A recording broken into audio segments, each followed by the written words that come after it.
y formaron parte de la dictadura cívico-militar, empiezan a dar explicaciones. El Poder Judicial, claro, ya hay jueces que están presos, y también los empresarios, porque no fueron cómplices de la dictadura, fueron la dictadura.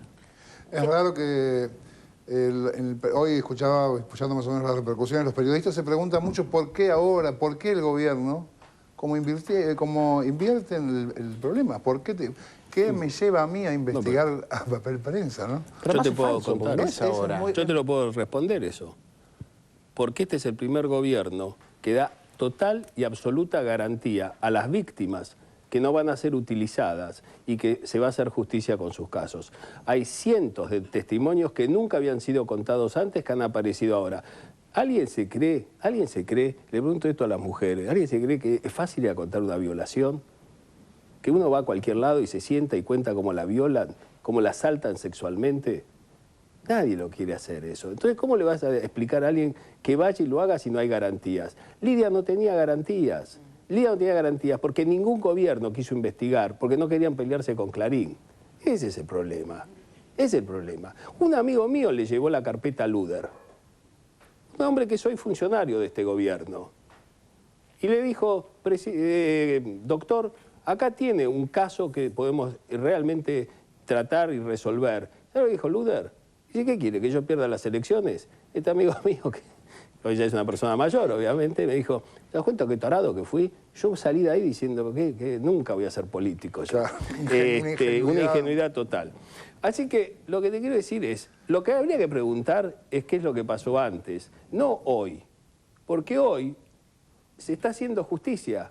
Yo pudiera testimoniar porque hubo un presidente que derogó, o un congreso, a través de un pedido de un presidente, que derogó leyes sancionadas por el doctor Raúl Alfonsín, como obediencia de vida, punto final, y el indulto de Menem, que nos impedían ir a testimoniar. Mi padre se murió sin poder ir a dar un testimonio porque no había ese tipo de testimonio. Lo dio muy asustado, me acuerdo, en el Nunca Más, en la CONADEP, ¿no? No, en el juicio a las juntas. En el juicio a las juntas. Claro. Pero nada más. Después, nunca va. ¿Te creen que algún día de su vida dejó de pensar en lo que le había sucedido? ¿Algún día dejó de pensar? No. Entonces, cargarle las tintas a Lidia porque hoy cuenta la historia, no. Lo que hay que cargarle las tintas es a Clarín y a La Nación por la utilización que están haciendo de los derechos humanos, digamos, para defender intereses económicos que fueron, digamos, obtenidos durante la dictadura militar por una asociación que hicieron los diarios con los dictadores.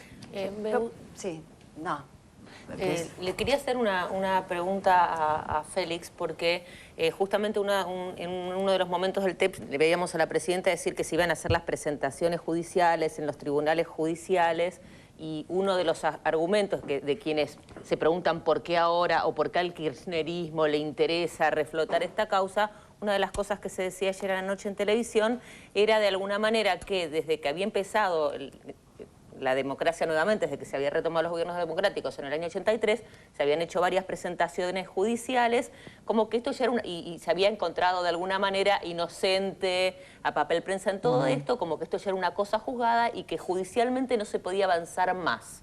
¿Esto es así? No, esto es una simplificación producto de la ignorancia, claramente, ¿no? Por lo menos, sino de la mala fe. En verdad, el doctor Molinas, Ricardo Molinas, fiscal de investigaciones, habría que reivindicarlo en esto, él hizo una investigación desde el nacimiento mismo de Papel Prensa, hizo una presentación tratando de conseguir lo que hoy se trata de conseguir también, que es precisamente la revisión de esta transferencia de las acciones y aún más todavía el resarcimiento posterior y el inicio mismo irregular de esta empresa. Es dirigido contra la Junta Militar y contra Martínez de Oz. Bueno, Gustavo Silvestre ayer estaba diciendo que el fiscal Molinas no había objetado nada, por ejemplo. Tan falso es esto como que hoy su hijo ha emitido un comunicado, Fernando Molinas, que también trabajaba en la Fiscalía de Investigaciones, en donde deja esto muy en claro y bueno, quien más o menos se tome esto con seriedad lo puede conseguir con muy poco esfuerzo. Pero lo que quiero decir es que el doctor Rafecas hace poco más de un mes, a partir de una presentación efectuada como un derivado de una de las asambleas de directorio de Papel Prensa, envió esa investigación al Juzgado Federal de La Plata, precisamente porque consideró que con los elementos que tenía se podía considerar en principio que esta operación de transferencia de acciones de la familia Greiber en favor de la empresa que conformaban Clarín, La Razón y La Nación, estaba estrechamente vinculada con un crimen de lesa humanidad, y este crimen de lesa humanidad había sido cometido por el sector de la dictadura que se conoce como el circuito Camps, digamos, ¿no? De manera que hay ya una acción judicial en marcha que desmiente esa teoría de que no es posible retomar aquella investigación que languideció en los 80. Ahora, también a mí me parecía, ya que tenemos al fiscal acá, interesante rescatar esta idea que cada vez estamos, el concepto que cada vez estamos acercándonos más, ¿no? Y cuesta tanto acercarse a la idea de la dictadura cívico-militar. El otro día repasábamos, comenzamos la etapa democrática llamándole proceso a la dictadura.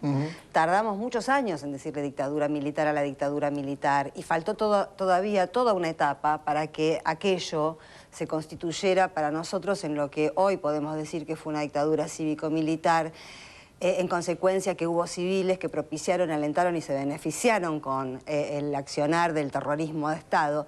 Y comentábamos hace un rato, el detenido notable, Martínez de Oz, está detenido por un delito económico, por un delito de lesa humanidad vinculado a un delito económico, sobre el que tampoco los medios en su momento, hace muy poco, dieron detalles de cómo había sido el secuestro de esos dos empresarios para obtener beneficios económicos, cómo les hicieron firmar papeles también dentro de un centro clandestino de detención. Sí, secuestrados. Y a mí me parece que también, a partir de ese momento y de que se empieza a barajar esta idea, este concepto, es que salta Hellblum, que saltan Fontevecchia, que saltan muchos, que pueden verse salpicados por esta nueva noción de lo que vivimos. Vamos a ver otro informe que tiene que ver con cómo el monopolio se trata de defender